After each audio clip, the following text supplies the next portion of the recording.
निर्देशांक ज्यामिति में आज हम कल से आगे क्वेश्चन देखेंगे। अब तक हमने क्वेश्चन में क्या देखा है देखते हैं। पहले हमने बात की थी अक्षों की, ठीक। दूसरे पॉइंट में बात की थी आपसे दूरी की। फिर आपसे बात की थी मैंने आपसे इस बिंदु में मध्य बिंदु की। नेक्स्ट पॉइंट पे आपसे मैंने बात की थी अंतःखंड समीकरण की।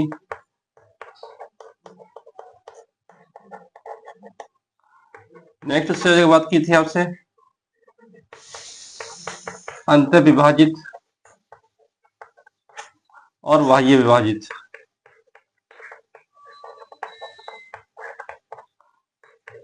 बिंदु के बारे में, और साथ ही बात की थी अक्षों के समांतर समीकरणों के बारे में। ये कुछ पॉइंट मैंने आपके लास्ट वीडियो में बताए थे। इनसे आगे आज चलेंगे, थोड़ा देखते हैं क्या क्वेश्चन बनेंगे आज के।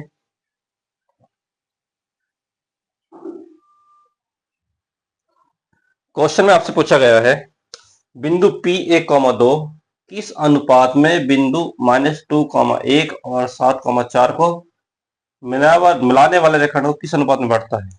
ठीक, कोई बिंदु P दिया है और आपको दो बिंदु और दे दिए और कहा P बिंदु इन दोनों को किस अनुपात में बांटेगा।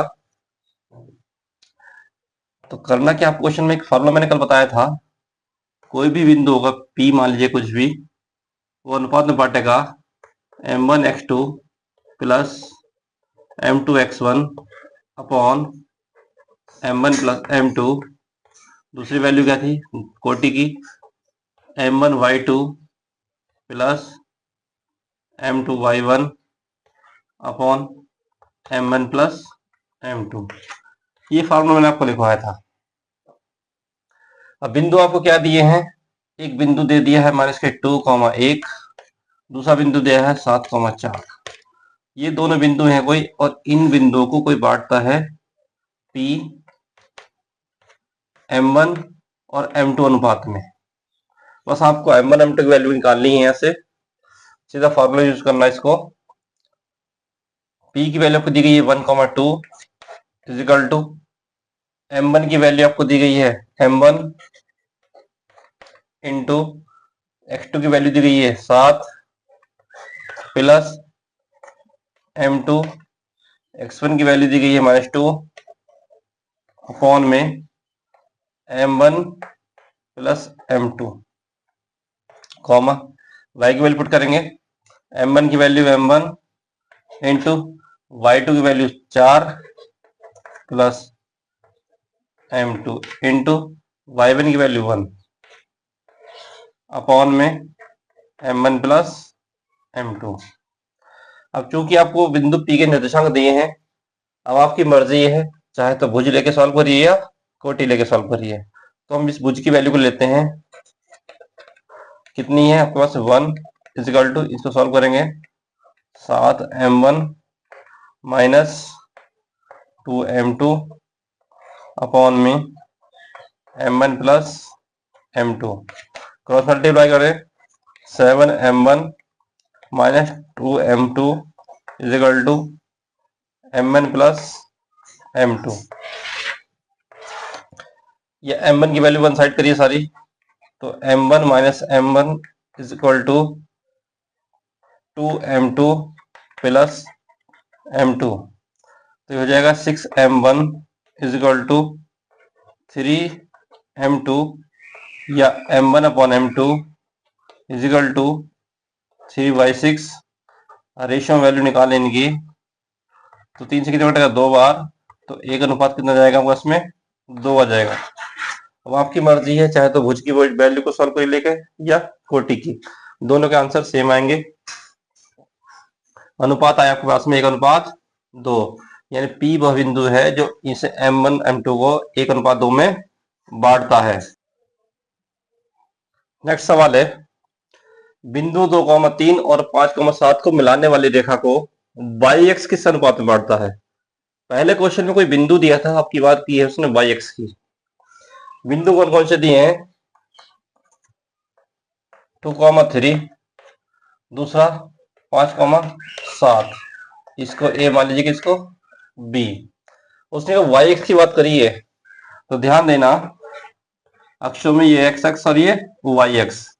ये वाई अक्ष इन दोनों बिंदुओं को मिलाने वाली रेखा को किस अनुपात में बांटेगा, ये आपसे पूछ रहा है। तो इस वाई अक्ष पर पूरे एक्स का मान क्या होगा? हमेशा 0 होगा। यदि एक्स की वैल्यू मुझे क्या दी गई है? 0 दी गई है पहले से। और वाई एक्स पे वाई का मान कितना है ये आपको नहीं पता, तो इसे वाई मान लीजिएगा स्मॉल। तो बिंदु आपको क्या बना वो 0, वाई। क्योंकि आपको पता है वाई अक्ष बिंदुओं को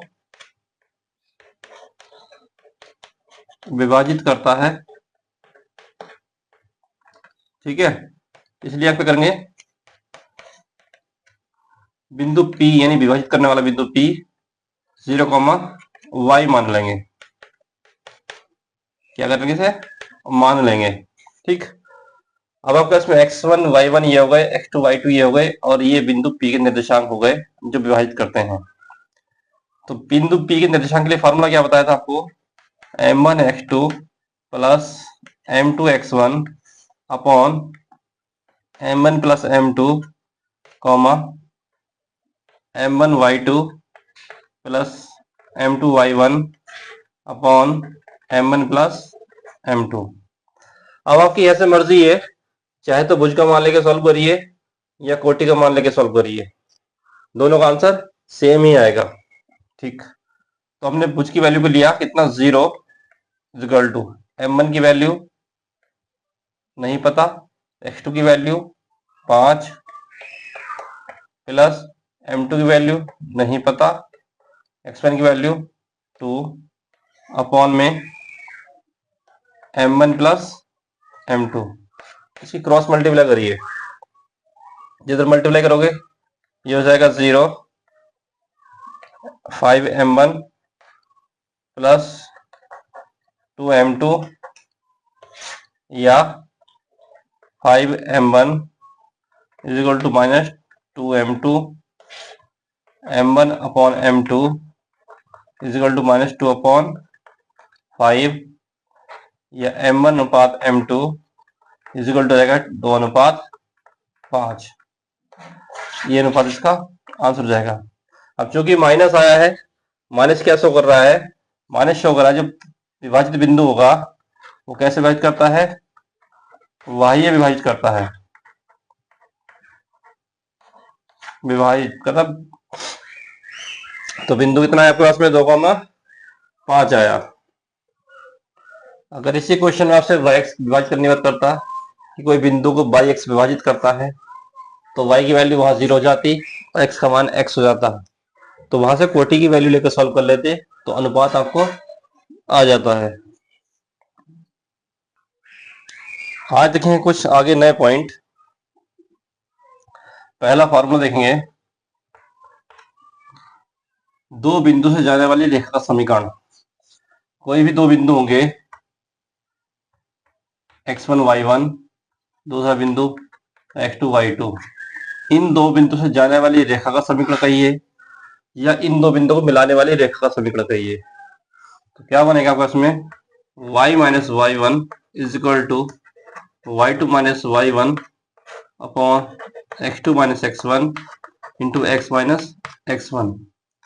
दूसरा फॉर्मूला देखिएगा, जब आपको कोई एक बिंदु दिया गया हो और परिवर्तनता दी गई हो, y minus y one is equal to, परिवर्तनता आपके पास में ये पूरी बनती है दो बिंदुओं की, तो ये हो जाएगी m x माइनस x1। ये फॉर्मूला हो जाएगा एक बिंदु से जाने वाली रेखा का समीकरण जिसकी परिवर्तनता m है।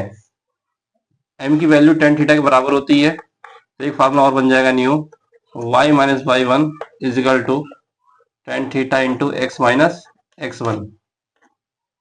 ये फॉर्मूला बन जाएगा एक बिंदु से जाने वाली उस रेखा का समीकरण जिसका झुकाव कितना है? थीटा है, ठीक। तीन फॉर्मूला आपके पास ये हो गए हैं। इसके ऊपर एक दो क्वेश्चन देखेंगे। क्वेश्चन देखिए, एग्जाम्पल दूसरे क्वेश्चन की बात करूं मैं, उस रेखा का समीकरण ज्ञात कीजिए। उस रेखा का समीकरण ज्ञात करो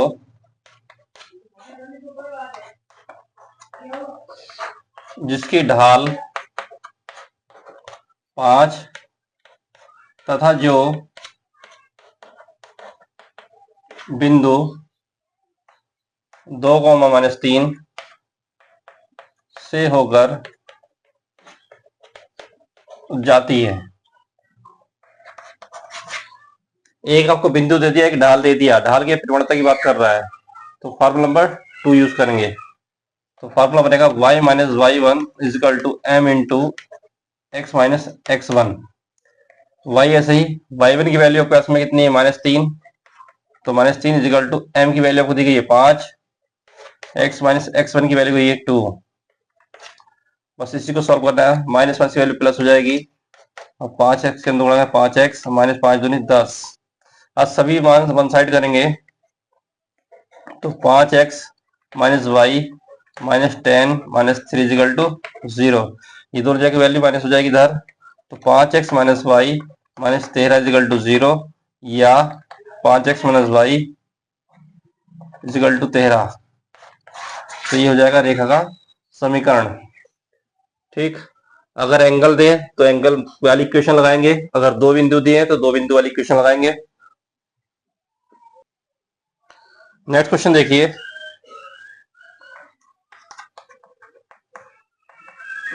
बिंदु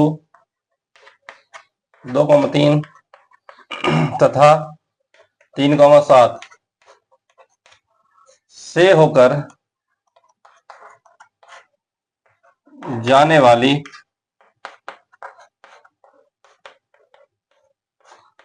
रेखा का समीकरण बताओ। अब की बार में दो बिंदु दे दिए और दो बिंदु से जाने वाली रेखा का समीकरण आपसे पूछ रहा है, तो फॉर्मूला यूज करेंगे। पहला वाला, ये x1, ये y1, ये x2, y2। फॉर्मूला का y minus y1 is equal to y2 minus y1 upon x2 minus x1 into x minus x1। y minus के y1 की वैल्यू दी गई है 3 is equal to y2 7 minus y1 3 upon x2 3 minus x1 2। x minus x1 की value 2, बस इसी को solve करना है। y माइनस के 3 इज इक्वल टू, साथ में चिन्ह गया 4 बचेगा और नीचे बचेगा 1, x माइनस 2 या y minus 3 is equal to 4 कितना मल्टीप्लाई करें, 4x माइनस 4 दूनी 8। सब वैल्यू को करेंगे वन साइड, तो 4x minus y minus 8 plus 3 is equal to 0। तो 4x minus y minus 5 is equal to 0 या 4x minus y is equal to 5। ये आपकी इक्वेशन हो जाएगी जो इन दोनों बिंदु से होकर जाती है। नेक्स्ट क्वेश्चन देखिए, क्वेश्चन है उस रेखा का समीकरण ज्ञात करो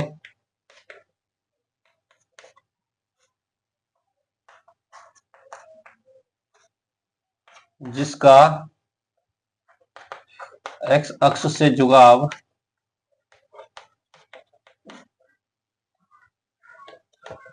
45 डिग्री तथा जो बिंदु 4, 3 से होकर जाती है।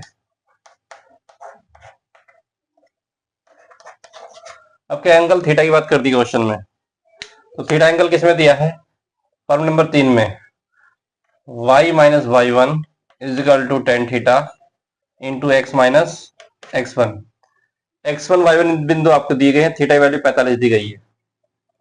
y माइनस y1 कितना आपके पास 3 equal to tan 45 into x minus x1। x1 की वैल्यू कितनी गई 4, बस इसी को सॉल्व करना है।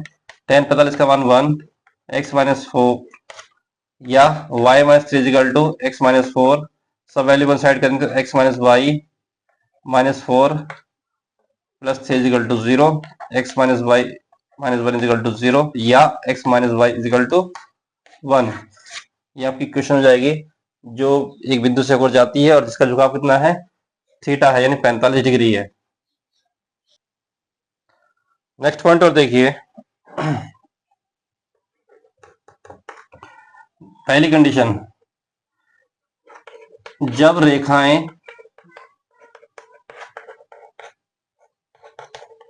परस्पर समांतर हो। क्वेश्चन आपसे कहा जाए दो रेखाएं परस्पर समांतर हो, उनकी क्या कंडीशन होगी, तो ध्यान देना m1 बराबर m2, उन दोनों की क्या होगी, प्रवणता बराबर होगी। इसी का नेक्स्ट पॉइंट पूछ लेता है, रेखा जब लंबवत हो, जब रेखाएं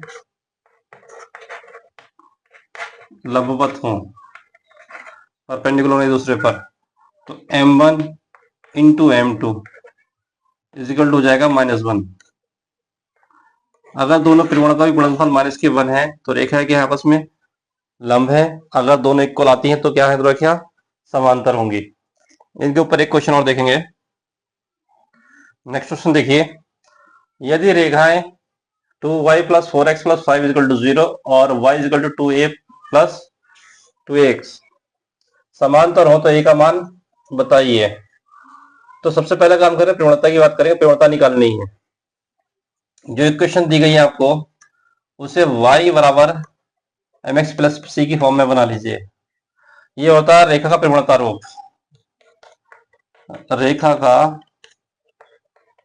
प्रवणता रूप का समीकरण, यानी y is equal to mx plus c. ठीक, m यहां से प्रवणता बन जाएगी। पहली इक्वेशन क्या आपको दी गई है, y is equal 2y plus 4x plus 5 is equal to 0। अगर y की बात करें यहां से तो -4x माइनस 5 अपॉन 2, ये वैल्यू हो जाएगी -2x माइनस 5 अपॉन 2। जब इक्वेशन की तुलना करेंगे y बराबर mx प्लस सी से, तो m की वैल्यू आपको ऐसा आएगी -2। इसे आप m1 मान सकते हो कि इक्वेशन 2 है। दूसरी इक्वेशन दी गई है y is equal to plus ax या y is equal to ax plus 2। तो यहां से कंपेयर करेंगे y बराबर mx प्लस सी से, तो आपके पास में m की वैल्यू कितनी आ जाएगी, a, यानी m2 मान सकते हैं इसे, दो इक्वेशन है। तो अब कंडीशन क्या थी आप क्वेश्चन में, क्वेश्चन में कहा दोनों रेखाएं क्या परस्पर समांतर हैं, और समांतर होने की कंडीशन क्या बताई थी आपको, m1 बराबर m2 होगा। क्योंकि रेखाएं क्या है आपके पास में, रेखाएं समांतर हैं, इसलिए m1 बराबर कितना होगा, m2 होगा। m1 की वैल्यू -2 इजिकल टू m2 की वैल्यू a, या a इजिकल टू -2, यहां से a का मान आ जाएगा -2। कभी कभी क्या आपसे दो रेखाओं के बीच का कोण भी मालूम कर सकता है। दो रेखाओं के बीच का अगर आप कोण निकालना हो तो देखते हैं उसका फॉर्मूला। दो रेखाओं के बीच का कोण अगर थीटा हो तो tan थीटा की वैल्यू बनेगी m2 minus m1 upon 1 plus m1 m2। m1 m2 क्या है, m1 पहली रेखा की प्रवणता होगी, m2 दूसरी रेखा की प्रवणता होगी, तो वहां से इसका एंगल फाइंड कर सकते हैं आप। बाकी इसके ऊपर एक दो क्वेश्चन कल देख लेंगे, बची नेक्स्ट क्लास में पूरी सरल रेखा आपकी खत्म हो जाएगी।